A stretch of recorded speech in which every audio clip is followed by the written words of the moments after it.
Instituto Rui Barbosa, em parceria com o Tribunal de Contas do Estado do Rio de Janeiro, com o Tribunal de Contas do Município do Rio de Janeiro e a Fundação Getúlio Vargas, dá início ao segundo dia de evento do Encontro Nacional Região Sudeste.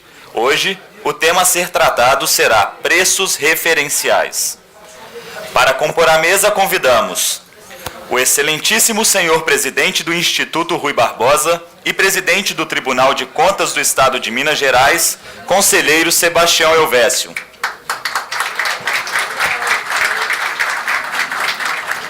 O excelentíssimo senhor presidente do Tribunal de Contas do Estado do Rio de Janeiro, conselheiro Jonas Lopes de Carvalho Júnior. O excelentíssimo senhor presidente do Tribunal de Contas do Município do Rio de Janeiro e presidente da Associação Brasileira de Tribunais de Contas dos Municípios, conselheiro Thies Viana Montebello.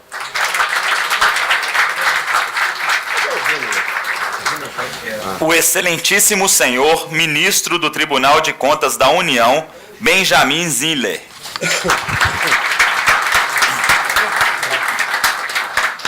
O diretor da Fundação Getúlio Vargas, Instituto Brasileiro de Economia, senhor Luiz Guilherme Shimura de Oliveira.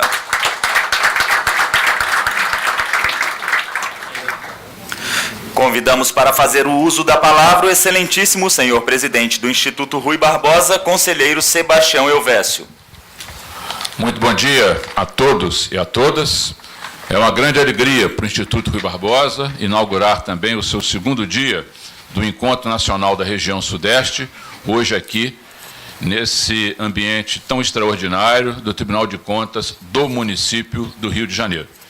Queria saudar os nossos colegas de mesa, na figura dos nossos anfitriões, conselheiro Jonas Lopes, conselheiro Thies Montebello, e da alegria, da excelência que teremos hoje nas nossas palestras, iniciando certamente um momento muito importante, um trabalho pioneiro que o ministro Benjamin Ziller vai nos apresentar, relatando exatamente a experiência do tratamento econométrico em contratos avaliados no TCU.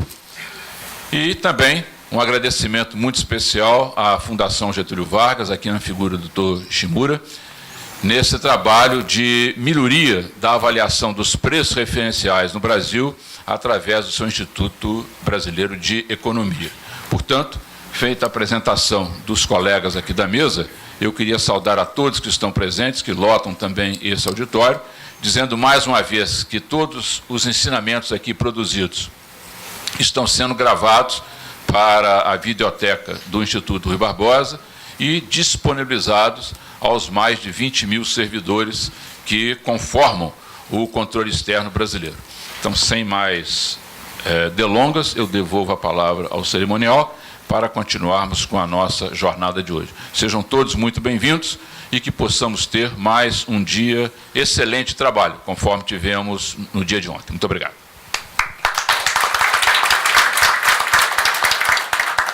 Neste momento, ouviremos o excelentíssimo senhor presidente do Tribunal de Contas do Estado do Rio de Janeiro, conselheiro Jonas Lopes de Carvalho Júnior. Bom dia, senhores e senhoras. Presidente Elvésio, do Tribunal de Contas do Estado de Minas e do nosso Instituto Rui Barbosa, querido amigo Thies Montebello, nosso anfitrião de hoje, presidente do Tribunal de Contas do município, Dr. Luiz Guilherme Shimura de Oliveira, diretor da Fundação Getúlio Vargas, esse grande parceiro e amigo de todos os eventos, caro ministro Benjamin Ziller, do Tribunal de Contas da União. Eu tenho a honra de estar aqui neste dia em que nos debruçamos para estudar sobre a economicidade nas contratações públicas. A expressão gestão de preços referenciais é recente e surgiu da árdua e complexa tarefa de se fiscalizar, sob a ótica da economicidade, os atos e contratos firmados pela administração pública. Tarefa de suma importância para o controle dos gastos públicos. Há cerca de 20 anos, o Tribunal de Contas do Estado do Rio de Janeiro lançou-se no desafio de compreender o que é, de fato, o valor de mercado a que se refere a lei de licitações. Neste caminho, tem buscado aprimorar metodologias de fiscalização dos preços pactuados pelos seus jurisdicionados. Desafio este também imposto aos gestores públicos, que, consequentemente, devem buscar técnicas de formação dos preços estimados cada vez mais adequadas às suas realidades e mais transparentes. Neste contexto, nos deparamos com diversas questões que influenciam e, não raro, prejudicam a comparação de preços. Estas questões serão amplamente debatidas na palestra do TCE-RJ hoje à tarde. Diante das dificuldades e complexidades técnicas para se obterem fontes de preços adequadas a garantir uma efetiva fiscalização dos preços pactuados, buscamos percorrer novos caminhos para o exame da economicidade, almejando uma apreciação técnica e justa do gasto público. Porém, isso não é suficiente. Detectamos também a necessidade de fazer com que os gestores aprimorem os procedimentos técnicos de formação de preços estimados. A ampliação de pesquisas de preços, a diversificação de fontes e, principalmente, o fortalecimento dos respectivos órgãos de controle interno são indispensáveis à economia e ao alcance da qualidade na contratação pública. Desta forma, devemos impulsionar os jurisdicionados à prática de efetiva gestão de preços. Somente com o aprimoramento de seus métodos e procedimentos de formação de preços estimados, alcançarão aquisições mais próximas da realidade do mercado. São estes, basicamente, os caminhos a serem percorridos para uma fiscalização mais tempestiva e efetiva sob a ótica da economicidade. Muito obrigado.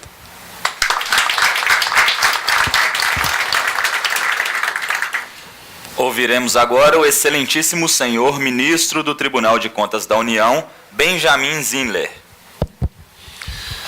Bem, bom dia a todos. Queria saudar os componentes da mesa, amigos, presidente Jonas Lopes, nosso presidente do IRB, Sebastião Elvésio, nosso presidente do TCM, Tiago Montebello, doutor Shimura, que já o conhecia desde a época da Anatel, estivemos juntos no gabinete, e dizer que é uma satisfação estar aqui. Estive ontem também no evento que tangenciava a questão da inteligência e hoje a questão dos sobrepreços e da questão dos preços referenciais nas licitações e contratos administrativos. Entendo que esse é um assunto importantíssimo, extraordinariamente relevante. Em particular, o Tribunal de Contas da União está, sem dúvida, diante de situações difíceis, como as que decorrem dos contratos que foram envolvidos na Operação Lava Jato. A questão que vou tangenciar é a questão dos sobrepreços embutidos nos contratos que foram firmados com a Petrobras e que foram alcançados pela Lava Jato. Como lidar com a quantificação de preços, do sobrepreço em função do movimento de cartel de empresas, que foi muito bem caracterizado na Operação Lava Jato. Dizer que é uma honra estar aqui. Acho que o IRB passa por um momento esplendoroso, né, em que consegue fazer com que haja uma interlocução entre todos os tribunais de contas. Veja a presença de grandes amigos, conselheiros aqui de todos os tribunais de contas. Isso vem se tornando um dado constante, e é isso mesmo, o caminho é esse: difusão de conhecimentos, interlocução entre as esferas de controle, e eu fico muito feliz de poder participar de um evento desse tipo, e parabéns ao seu trabalho, Sebastião, à frente do IRB. Muito obrigado, senhores.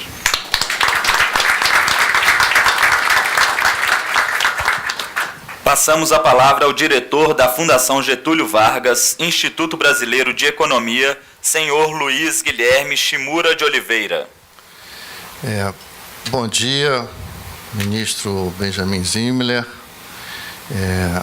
doutor Sebastião Elvésio, presidente do IRB, que está organizando esse evento de suma importância, é o evento aqui da região Sudeste agora, Para nós é uma satisfação estar aqui, agradecer já de antemão. Dr. Jonas Lopes, presidente do Tribunal de Contas aqui do Estado do Rio. Dr. Thiers Montebello, presidente do Tribunal de Contas aqui do município, que é o nosso anfitrião de hoje.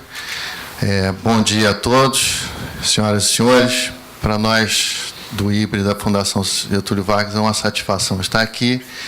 E o tema que vai ser tratado hoje é um tema que nos é muito afeito.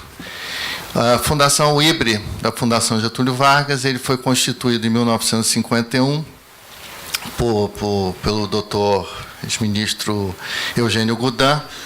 E, na época que o IBRE foi constituído, a ideia de Goudin era montar uma base de informações, de indicadores econômicos para o Brasil. Que, se as senhoras e os senhores lembram, na década de 40, quer dizer, lembram pelo menos dos livros de história, na década de 40 havia uma grande discussão no Brasil entre o empresário Roberto Simonsen e Eugênio Goudin sobre economia brasileira, sobre a política econômica que deveria ser trabalhada no Brasil. E esse debate, o ministro Eugênio Goudin sentiu que faltava mesmo dados sobre o Brasil. Para terem uma ideia, na época não havia contas nacionais no Brasil e nem balanço de pagamentos. E Goudin levou o IBRE foi o depositário das contas nacionais brasileiras e do balanço de pagamentos e do índice de preços. Então, todos os indicadores principais da economia brasileira eram feitos no IBRE. Na década de 60, com a formação do Banco Central, o balanço de pagamentos foi transferido para o Banco Central. Em 86, as contas nacionais foram para o IBGE, que, na verdade, eu não conheço nenhum país do mundo em que as contas nacionais e o balanço de pagamentos não sejam produzidos por órgãos públicos, dada a importância. Hoje, o presidente da República pode cair porque o índice do PIB caiu, ou coisa que o vale. Então, são informações vitais para o país. E nós continuamos produzindo os índices de preços. E partimos na linha, seguindo a orientação inicial de Goudin, nós continuamos produzindo, inovando. E hoje o IBRE produz os índices de confiança, que devem conhecer dos jornais, os índices de confiança de consumidor, de indústria, de serviço, setor de serviço e tal, é uma gama de índices de confiança. Para terem uma ideia, hoje, na ata do Copom, pegarem todos os indicadores que são mencionados na ata do Copom, que é o Conselho de Política Monetária do Banco Central, 1/3 dos indicadores apresentados são os nossos índices de confiança. Quer dizer, dada a importância que é hoje entender o que está acontecendo, botar um pulso na economia, esses índices de confiança hoje ocupam 1/3 da ata do Copom. Há 10 anos atrás era traço. E nós também atuamos fortemente e continuamos com o índice de preços. É até uma curiosidade, nosso índice de preço, que nós chamamos de nosso sistema IGP, nós talvez sejamos o único órgão brasileiro que tenha ficado satisfeito com o movimento que houve na Argentina com o INDEC. O INDEC é o Instituto Oficial de Preços da Argentina. O que aconteceu? O governo argentino, na época da presidência do Néstor Kirchner, eles mudaram a metodologia de cálculo do índice de preço lá e a economia argentina ficou sem guia, sem um indicador claro de como é que estava caminhando a inflação lá na Argentina na época. Inclusive, por conta disso, nós fomos procurados por diversos órgãos da Argentina para que nós, do IBRE da Fundação Getúlio Vargas, produzíssemos um índice de preços novo, um índice de inflação que calculasse a inflação lá na Argentina. E nós percebemos nesse embate quão importante é ter um índice de preço já confiável, já estruturado, já respeitado, já com uma reputação grande. Por quê? Porque é inviável, nós percebemos que era inviável, naquele clima político, introduzir um novo índice de preço que seria visto como índice de preço da oposição. Então, nós recuamos e acabamos não participando desse esforço de criar um novo índice de preço. Agora mudou o governo da Argentina e estão reorganizando o INDEC, e o que é muito bom, e agora parece que já vão conseguir aferir a inflação de uma maneira correta. E, por conta disso, ficou claro a importância que é uma Fundação Getúlio Vargas ainda produzir esse índice de preços, que dá um balizamento, que é um preço sombra, digamos assim, uma avaliação, uma ratificação do índice de inflação da economia e, digamos assim, blinda a economia, as instituições brasileiras, do risco de ter qualquer tipo de manipulação.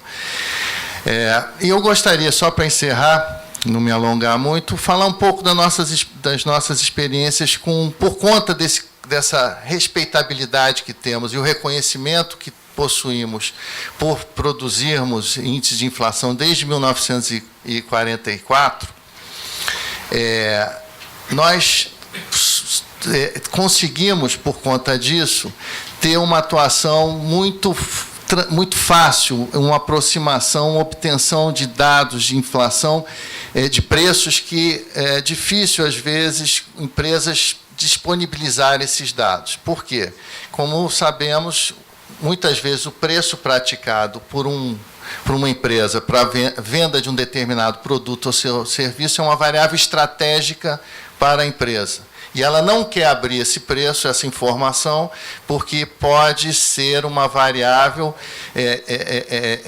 importante no embate dela com a concorrência. Então, eles não se sentem confortáveis normalmente de divulgar, de abrir esse preço. Mas quando nós nos aproximamos, nós temos um acordo de sigilo com essas empresas prestadoras de serviço e vendedoras de produto, e com isso nós desenvolvemos uma confiança, uma parceria com o setor privado na obtenção desses preços, que eles se sentem confortáveis em em nos fornecer essa informação que é tão preciosa para uma economia, para um país que está tão cioso, buscando tanta transparência como nós nos encontramos no momento, e por conta disso, o nosso papel é central nesse sentido. Eu vou citar só 2 casos de atuação nossa, junto à administração pública, que, por tudo isso, nos deixa numa posição que nos deixa muito satisfeitos, que é estar muito próximo à administração pública. O primeiro é um contrato que nós temos com o DENIT, que é um contrato no qual nós produzimos 10.000 composições de custo e damos preço a essas composições de custo sistematicamente. Esse contrato já está no seu 4º ano. O TCU, ministro, tem nos apoiado muito. Quer dizer, no primeiro momento, nós recebíamos ofício do TCU.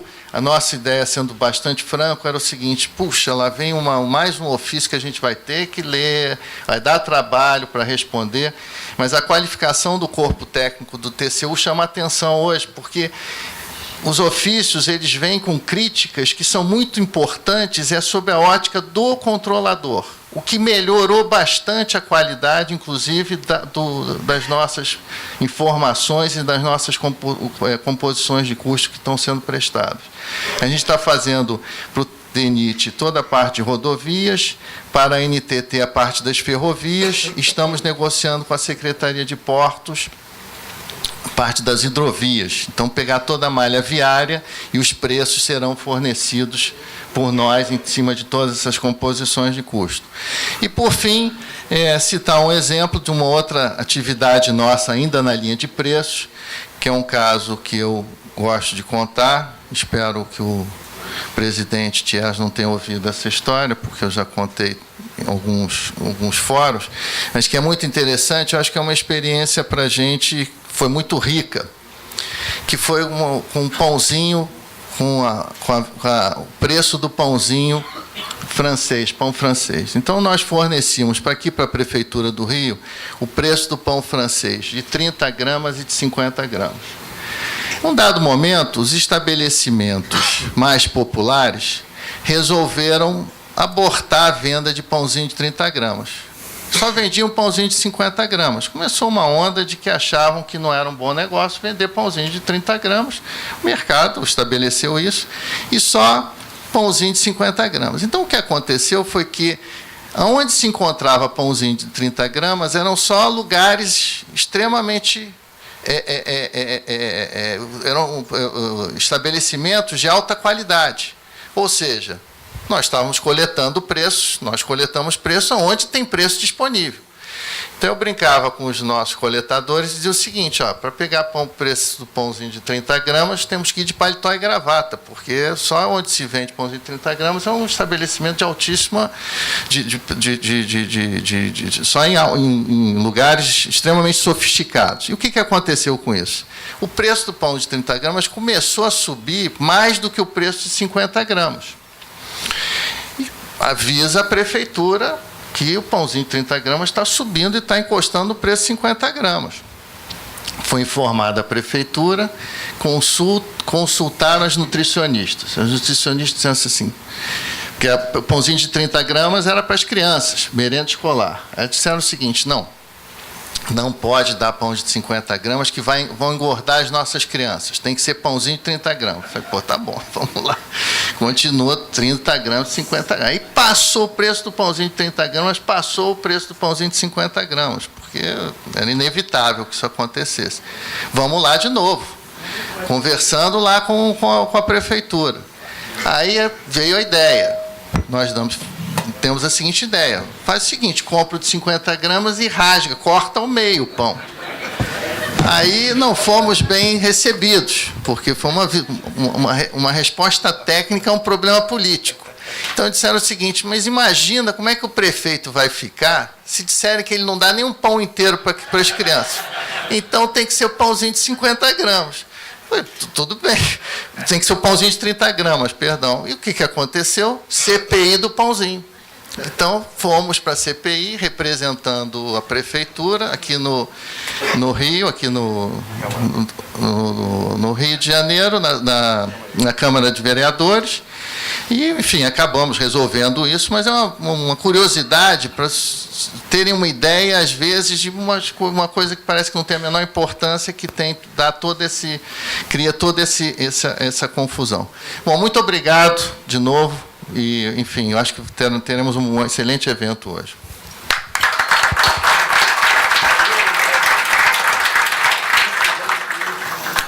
Com a palavra, o excelentíssimo senhor presidente do Tribunal de Contas do Município do Rio de Janeiro, conselheiro Thiers Viana Montebello. Muito bom dia a todos, bom dia meus amigos da mesa, amigos queridos, ministro Zimmer, presidente Jonas, presidente do IRB, Sebastião Verso, professor Shimura. Primeiro, eu tenho que fazer um registro aqui. Minha fala é muito ligeira, muito rápida, mas fazer uma saudação muito especial por essa vocação que tem o nosso presidente Elvésio, da insistência de contribuir com inovações na sua gestão à frente do Rui Barbosa. Esse evento de ontem me marcou muito. Eu, lamentavelmente, não pude ficar o dia todo, porque à tarde tinha sessão aqui. Mas, presidente Elvésio, meus cumprimentos muito sinceros para trazer para o conjunto dos tribunais de contas a questão da inteligência do controle. Isso é uma coisa que cada um fazia isoladamente, mas hoje eu acho que o pensamento vai ser um pensamento comum nesse sentido. E hoje a questão dos preços referenciais. Também aqui no tribunal, tenho a honra de saudar todos os meus amigos, quando falo os amigos que estão aqui, amigos do Brasil inteiro, auditores, conselheiros, procuradores, servidores, enfim, todos que estão aqui, honrando com suas presenças no nosso tribunal e atendendo essa convocação do Instituto Rui Barbosa. Então, o que faço aqui é dar as boas-vindas a todos, já que ontem eu não podia dar, mas em meu nome, em nome do Jonas Lopes, eu dou as boas-vindas a todos aqui no Rio de Janeiro. A cidade é de vocês, uma cidade que a gente gosta muito de estar, às vezes um pouco assustado, sobressaltado, mas uma cidade que a gente vive e todos que vêm para cá se sentem bem aqui. Espero que tenhamos um dia muito proveitoso, um dia muito fecundo, um dia muito produtivo, e tenho certeza que teremos, como foi o dia de ontem, e acho que cada um vai contribuir com uma experiência grande. A gente já começa na primeira conferência, primeira palestra, com o gigante de todos, que é o professor Zimmer. Né? O ministro Zimmer é o gigante, ele começa a falar e já deita a sua inteligência, seu conhecimento, a sua experiência toda nessa área. Também teremos um contributo do auditor do Tribunal de Contas do Estado, que é a Silvia Nardi, secretária-geral de Controle Externo do TCE, e do nosso tribunal aqui, o Jorge Luiz Campinho Pereira Mota, que é da 7ª Inspetoria, que cuida da parte de editais, e tem muita ligação com essa questão de preços, referência de preços e tal. Fundação Getúlio tem esse histórico todo. Então, parando por aqui, boas-vindas, sejam todos muito felizes aqui, recebam todos o meu abraço muito afetuoso, de muito carinho e de muita alegria de tê-los aqui no nosso modestíssimo tribunal, que é sempre um aprendizado. Foi aprendiz, é aprendiz e será sempre um aprendiz. Muito obrigado a todos, parabéns, Sebastião Verso.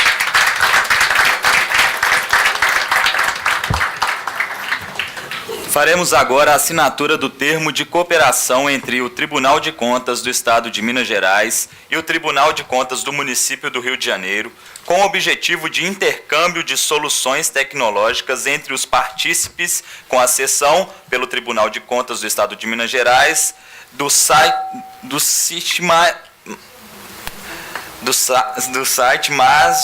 Sistemas de Jurisprudência, dos sistemas de jurisprudência, TC Juris, Mapa Juris, TC Legos e Tesauro.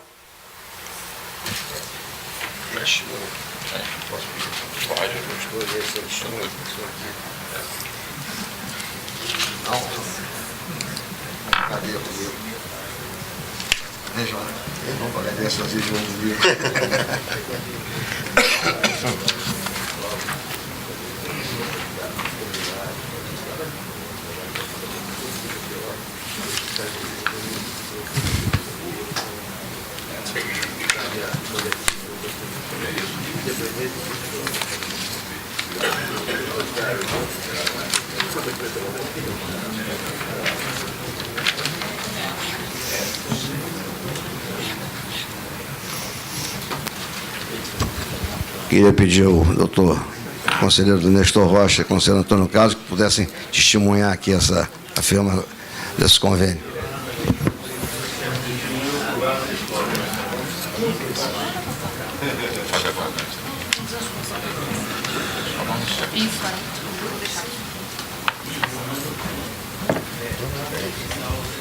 Para nós agilizarmos, enquanto vamos assinando aqui o termo do acordo entre o Tribunal de Contas do Município do Rio e o Tribunal de Contas de Minas Gerais, que é um trabalho fundamental também do IBE, a questão da jurisprudência. Então, a partir desse instante, estamos unindo o Tesauro através dessas nossas duas instituições. E eu queria não estar aqui presente entre nós, mas fazer uma saudação ao Túlio, nosso servidor, que tem dedicado aí muito a essa questão da jurisprudência dos nossos tribunais no Brasil. O documento que vamos assinar agora, esse com muita alegria, é a adesão do Tribunal de Contas do Estado do Rio de Janeiro à rede Indicom.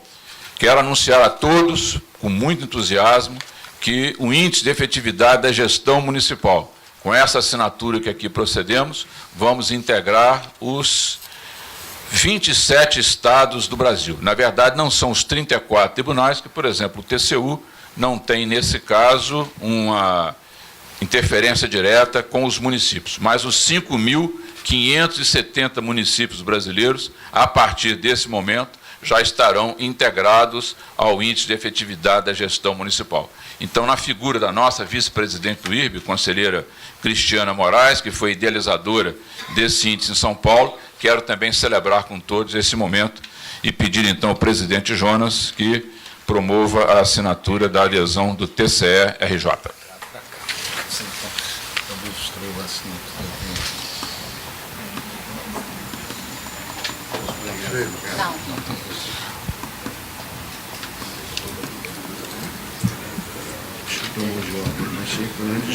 Não cobrarei.